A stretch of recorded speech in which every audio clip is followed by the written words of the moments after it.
I think everything started when I came to visit first São Paulo and Pivô. Before visiting the spaces, I'm kind of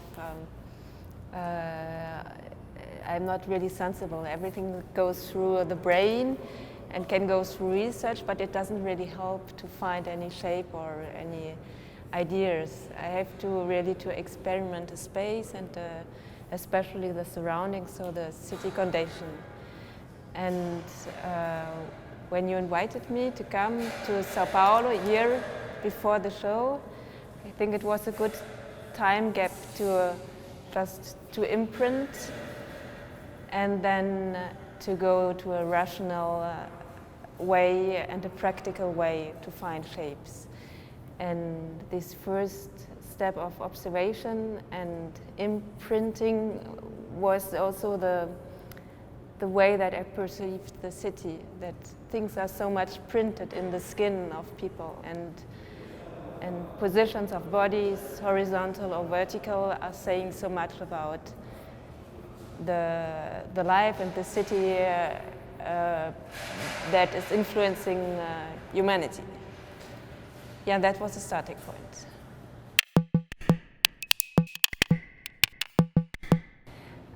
I think the way that I proceeded was like an animal, that, like a dog that looks to any area and any corner of a building. I visited the space and I looked to any area, any corners, high and up, and I went to the rooftop and to the cellar, and I asked to see also the spaces of the security guys, for example, where they rest. So I saw these hammocks or just the anchors for the hammocks, and I saw the tubes on the rooftop, and I saw that there is no heating system. Things that are totally normal here, but for my culture, something that is kind of totally different perception of a city. So a city where you don't need to heat. And then the exhibition space itself of Pivô is so eclectic. Although I went now so often through the spaces, I still can't make a photo of it. And because it's not a beauty, it's not a Niemeyer example of balanced spaces, and there is no sun also inside. It's really dark. With my camera, with my photographic camera, I tried to catch these moments that were appealing me, and I like to do analog photography also because there is this time gap. So went with my camera through the building, and the camera was a tool to understand the building. But it was also clear then for me that the building will not be a topic of study, but more a partner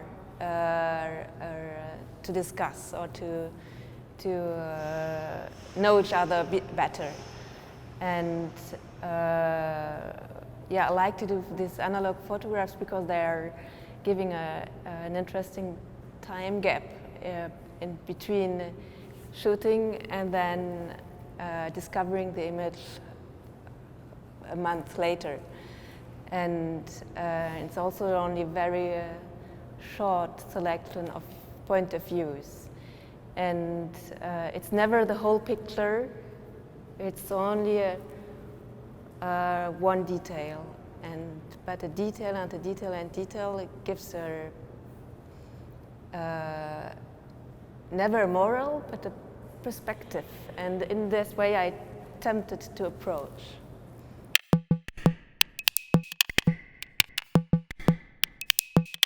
So I approach different aspects of this building, and one is, I will start with the rooftop, go from the top to the ground level. So and there's a lot of sun.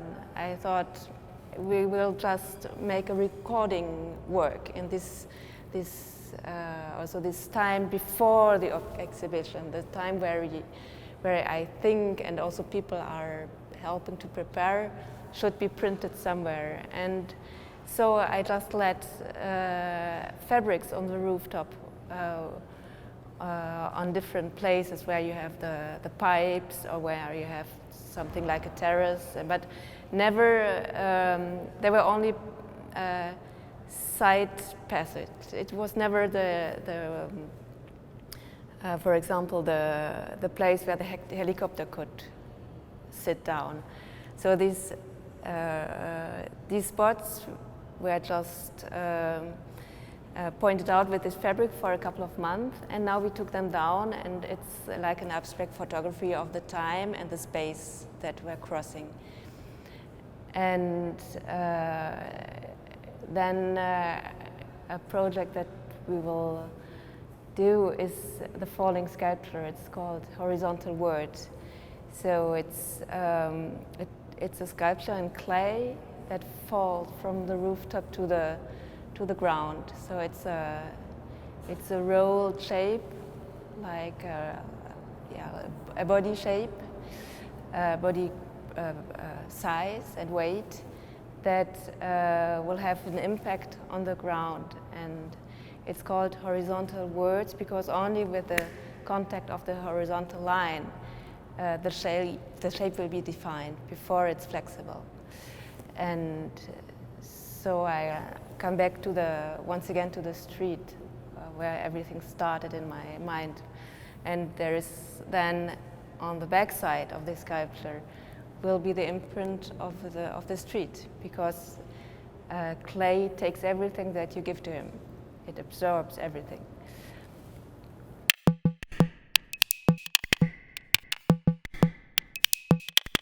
There is another work that is about deviation.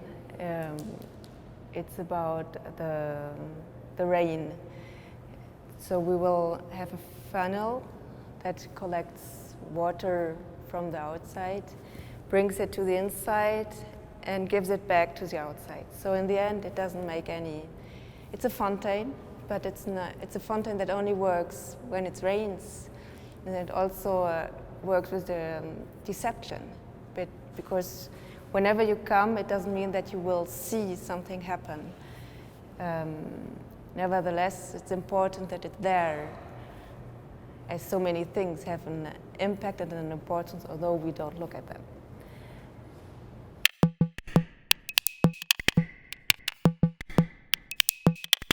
There was also another wish for this show, to bring something that is not in the city. And so I came back to this heating topic. As there are no heating systems, no radiators in this country, at least in this city, we tried to work on it, to bring it to a pivot, like a migrant that has to go through the borders from a colder country to this country where you don't need it, where you're not needed.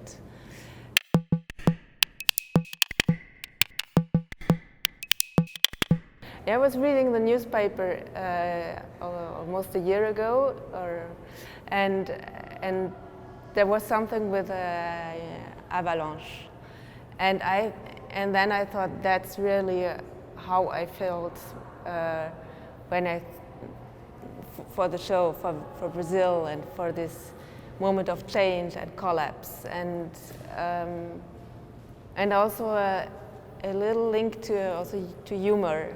To have something, although you don't need it, although it's not there, it helps you to survive.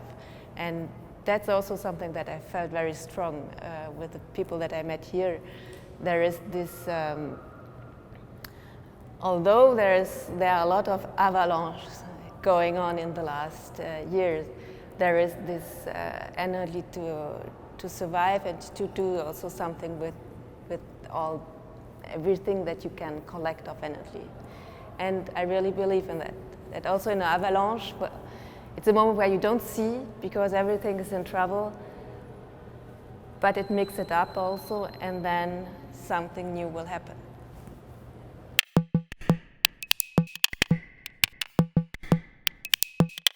Yeah, the second time that I came, it was the period of hands-on, so I worked a lot with ceramic, and I had the chance to work in the university, and they offered me a workshop for almost a week, and then afterwards also they worked hard on firing the works. That was really amazing, and yeah, this was really the moment where I don't think so much, I just do. I'm precisely in the sculpture making, in the folding and creating bodies, and for that I needed a lot of help and very collaborative people that I found here.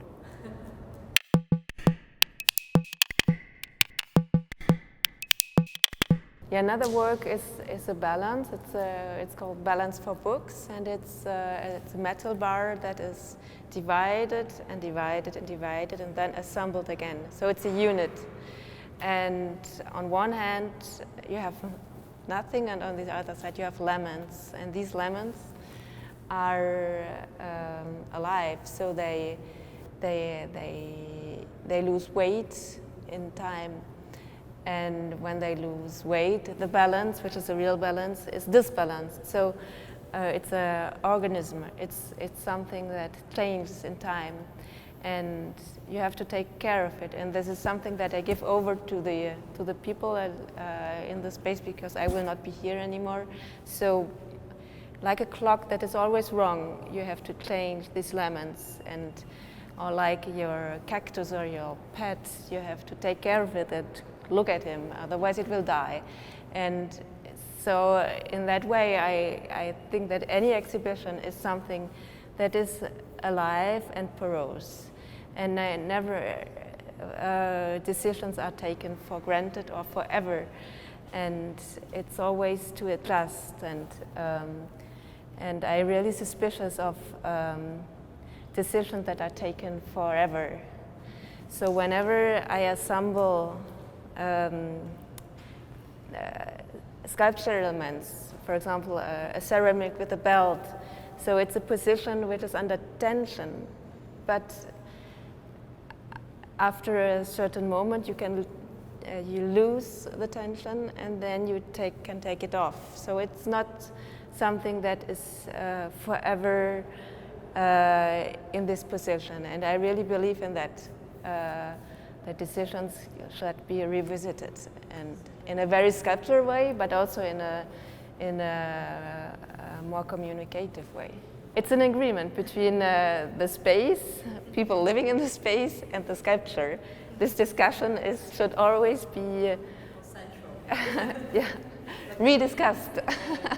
Exactly, because that is also the weather. It's not only the people, the building, the sculptures and I, but also the climate. And the climate you never influence. One day it's 30 degrees and the next day it's 10. You have to live with that.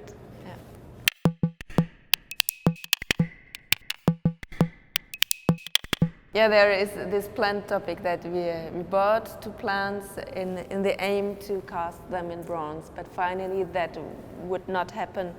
They were brought to the foundry, and while we decided not to cast them, the guys decided to keep them. So they also could have thrown them away, but they didn't. And now these plants are coming back, and we will take care of them, and they will be transformed into a sculpture. And afterwards, I was wondering where to place them, because there is so less light in this exhibition space. So how could we give them a good place to survive? And after the show, of course, we will also find a solution for them, and they will find a new life. But I have no ethics about plants, or not at all, or animals. Because I also would have killed the plants to make a bronze sculpture out of it. Maybe I'm more attached to humans than to plants in the end, but it's a good path to understand how we could take care of something or observe how it dies.